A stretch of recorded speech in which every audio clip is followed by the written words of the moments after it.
ಎಲ್ಲರಿಗೂ ನಮಸ್ಕಾರ. ನಾನು Bindu. Welcome back to my channel Bindu Shri kitchen. ಇವತ್ತಿನ ರೆಸಿಪಿ ತುಂಬ ಟೇಸ್ಟಿಯಾಗಿರುವಂತಹ ಡಿಲಿಷಿಯಸ್ ಆಗಿರುವಂತಹ ಬೆಂಡೆಕಾಯಿ ಗ್ರೇವಿ ಹೇಗೆ ಮಾಡೋದು ಅಂತ ನೋಡೋಣ.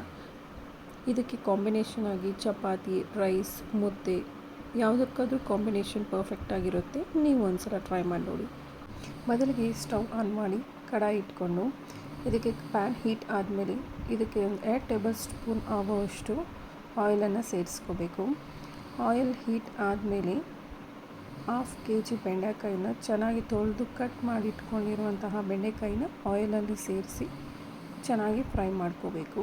ಬೆಂಡೆಕಾಯಿ ಫ್ರೈ ಮಾಡುವಾಗ ಫ್ಲೇಮ್ ಅನ್ನೋದು ಮೀಡಿಯಮ್ ಟು ಲೋ ಫ್ಲೇಮಲ್ಲಿ ಇಟ್ಕೊಂಡು ಇದನ್ನು ಚೆನ್ನಾಗಿ ಸೀದೋಗ್ದಿರೋ ಇರೋ ಥರ ಫ್ರೈ ಮಾಡ್ಕೋಬೇಕು. ಆವಾಗ ಇಲ್ಲಿ ನಾವು ಫ್ರೈ ಮಾಡ್ತಿದ್ರೆ ಗೊತ್ತಾಗುತ್ತೆ, ಇದು ಆಲ್ಮೋಸ್ಟ್ ಕಲರ್ ಚೇಂಜ್ ಆಗುತ್ತೆ.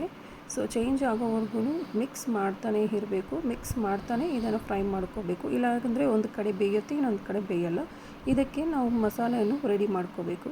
ಮಸಾಲೆಗೆ ಬೇಕಾಗಿರೋದು ಪದಾರ್ಥ ಹಸಿ ಕೊಬ್ಬರಿ, ಹುರ್ಗಡ್ಲೆ, ಚಕ್ಕೆ, ಲವಂಗ, ಗೋಡಂಬಿನ ಸೇರಿಸಿ ಇದಕ್ಕೆ ಒಂದು ಸ್ವಲ್ಪ ಶುಂಠಿ ಬೆಳ್ಳುಳ್ಳಿನೂ ಸೇರಿಸ್ಕೋಬೇಕು.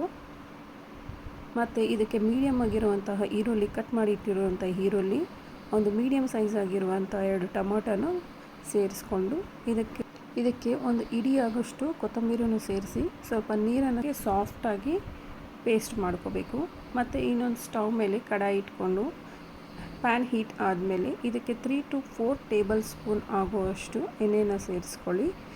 ಎಣ್ಣೆ ಹೀಟ್ ಆದಮೇಲೆ ಇದಕ್ಕೆ 1 ಸ್ಪೂನ್ ಆಗುವಷ್ಟು ಸಾಸಿವೆ, 1 ಸ್ಪೂನ್ ಆಗುವಷ್ಟು ಜೀರಿಗೆ, ಒಂದು ಸ್ವಲ್ಪ ಕರಿಬೇವು ಹಾಕಿ ಎಲ್ಲ ಫ್ರೈ ಮಾಡ್ಕೋಬೇಕು. ಈಗ ಮೀಡಿಯಮ್ ಸೈಜ್ ಈರುಳ್ಳಿ, ಚೆನ್ನಾಗಿ ಸಣ್ಣಕ್ಕೆ ಕಟ್ ಮಾಡಿ ಇಟ್ಕೊಂಡಿರುವ ಈರುಳ್ಳಿ, ಬೆಳ್ಳುಳ್ಳಿ, ಮೆಣಸಿನ್ಕಾಯಿ ಸೇರಿಸಿ ಆಯಿಲಲ್ಲಿ ಈರುಳ್ಳಿ ಚೆನ್ನಾಗಿ ಫ್ರೈ ಆಗೋವರೆಗೂ ಫ್ರೈ ಮಾಡ್ಕೋಬೇಕು. ಈರುಳ್ಳಿ ಫ್ರೈ ಮಾಡುವಾಗ ಫ್ಲೇಮ್ ಅನ್ನೋದು ಮೀಡಿಯಮ್ ಟು ಲೋ ಫ್ಲೇಮಲ್ಲಿ ಇಟ್ಕೊಂಡು ಚೆನ್ನಾಗಿ ಫ್ರೈ ಮಾಡ್ಕೋಬೇಕು. ಗೋಲ್ಡನ್ ಕಲರ್ ಬರೋವರೆಗೂ ಫ್ರೈ ಮಾಡ್ಕೋಬೇಕು. ಇದಕ್ಕೆ ನಾವೊಂದು ಸ್ವಲ್ಪ ಅರಿಶಿನ ಪುಡಿನೂ ಸೇರಿಸಿ ಚೆನ್ನಾಗಿ ಮಿಕ್ಸ್ ಮಾಡಿಕೊಂಡು ಈರುಳ್ಳಿ ಎಲ್ಲ ಚೆನ್ನಾಗಿ ಫ್ರೈ ಆದಮೇಲೆ ನಾವು ಮಸಾಲ ರೆಡಿ ಮಾಡ್ಕೊಂಡಿದ್ವಲ್ಲ, ಈ ಮಸಾಲ ಈ ಸ್ಟೇಜಲ್ಲಿ ನಾವು ಇದಕ್ಕೆ ಆ್ಯಡ್ ಮಾಡ್ಕೋಬೇಕು. ಮಸಾಲ ಆ್ಯಡ್ ಮಾಡಿದ್ಮೇಲೆ ಆ ಮಸಾಲದಲ್ಲಿರುವಂತಹ ಹಸಿ ವಾಸನೆ ಎಲ್ಲ ಹೋಗೋವರೆಗೂ ಫ್ಲೇಮ್ ಅನ್ನೋದು ಮೀಡಿಯಮ್ ಫ್ಲೇಮಲ್ಲಿ ಇಟ್ಕೊಂಡು ಇದನ್ನು ಚೆನ್ನಾಗಿ ಫ್ರೈ ಮಾಡ್ಕೋಬೇಕು. ಈಗ ನಾವು ಇದಕ್ಕೆ ಅಚ್ಚದ ಖಾರದ ಪುಡಿ, ಧನಿಯಾ ಪುಡಿ, ಒಂದು ಸ್ವಲ್ಪ ಗರಂ ಮಸಾಲ ಎಲ್ಲನೂ ಸೇರಿಸಿ ಮಿಕ್ಸ್ ಮಾಡ್ಕೋಬೇಕು. ಖಾರದ ಪುಡಿ ನಿಮ್ಮ ರುಚಿಗೆ ತಕ್ಕಷ್ಟು ಸೇರಿಸ್ಕೊಳ್ಳಿ. ಈಗ ನಾನು ಮಾಡ್ತಿರೋ ಈ ಗ್ರೇವಿಗೆ ತಕ್ಕಂಗೆ ನಾನು 1 ಸ್ಪೂನ್ ಖಾರದ ಪುಡಿಯನ್ನು ಸೇರಿಸ್ಕೊಂಡಿದ್ದೀನಿ. ನೀವು ಮಾಡುವಾಗ ನಿಮ್ಮ ಗ್ರೇವಿಗೆ ಎಷ್ಟು ಬೇಕೋ ಅಷ್ಟನ್ನು ಸೇರಿಸ್ಕೊಳ್ಳಿ. ಮಸಾಲ ಎಲ್ಲ ಫ್ರೈ ಆದಮೇಲೆ ನಮಗೆ ಗ್ರೇವಿ ಕನ್ಸಿಸ್ಟೆನ್ಸಿ ಅನ್ನೋದು ಎಷ್ಟು ಬೇಕು ಅಂತ ನೋಡಿಕೊಂಡು ಇಲ್ಲಿ ನೀರನ್ನು ಮಿಕ್ಸ್ ಮಾಡ್ಕೋಬೇಕು. ನಾನು ಇಲ್ಲಿ 2 ಲೋಟ ಅಷ್ಟು ನೀರನ್ನು ಸೇರಿಸಿದ್ದೀನಿ. ನೀರನ್ನು ಸೇರಿಸಿ ಚೆನ್ನಾಗಿ ಮಿಕ್ಸ್ ಮಾಡಿದ್ದೀನಿ. ಮಿಕ್ಸ್ ಮಾಡಿಕೊಂಡು ಇದಕ್ಕೆ ಈ ಟೈಮಲ್ಲಿ ಸಾಲ್ಟನ್ನು ಸೇರಿಸ್ಕೋಬೇಕು. ಈಗ ಒಂದು ಸ್ವಲ್ಪ ಕುದಿಯೋತಿರುವಾಗ ಈಗ ನಾವು ಫ್ರೈ ಮಾಡಿಟ್ಟಿರುವಂತಹ ಬೆಂಡೆಕಾಯಿನ ಸೇರಿಸ್ಕೊಂಡು ಚೆನ್ನಾಗಿ ಮಿಕ್ಸ್ ಮಾಡ್ಕೋಬೇಕು. ಮಿಕ್ಸ್ ಮಾಡಿ ಮೀಡಿಯಮ್ ಫ್ಲೇಮಲ್ಲಿ ಇಟ್ಕೊಂಡು ಸೀದೋಗ್ತೀರ ಚೆನ್ನಾಗಿ ಮಿಕ್ಸ್ ಮಾಡ್ಕೊಂಡು ಫ್ರೈ ಮಾಡ್ಕೋಬೇಕು. ಒಂದು ಲಿಡ್ನ ಕ್ಲೋಸ್ ಮಾಡಿ 10 to 15 ಮಿನಿಟ್ಸ್ ಮೀಡಿಯಮ್ ಫ್ಲೇಮಲ್ಲಿ ಬೇಯಿಸ್ಕೊಳ್ಬೇಕು.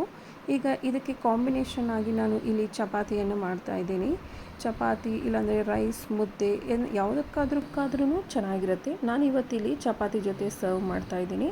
ಈಗ 10 to 15 ಮಿನಿಟ್ಸ್ ಆದಮೇಲೆ ನೋಡ್ಬೋದು, ಈಗ ಗ್ರೇವಿ ಅನ್ನೋದು ಆಯಿಲ್ ಎಲ್ಲ ಚೆನ್ನಾಗಿ ಫ್ರೈ ಮೇಲಕ್ಕೆ ತೇಲ್ತಾ ಇದೆ. ಇದಕ್ಕೆ ಲಾಸ್ಟಲ್ಲಿ ಒಂದು ಸ್ವಲ್ಪ ಕೊತ್ತಂಬರಿಯನ್ನು ಆ್ಯಡ್ ಮಾಡಿಕೊಂಡು ನಾವಿನ್ನು ಸರ್ವ್ ಮಾಡ್ಕೋಬೋದು.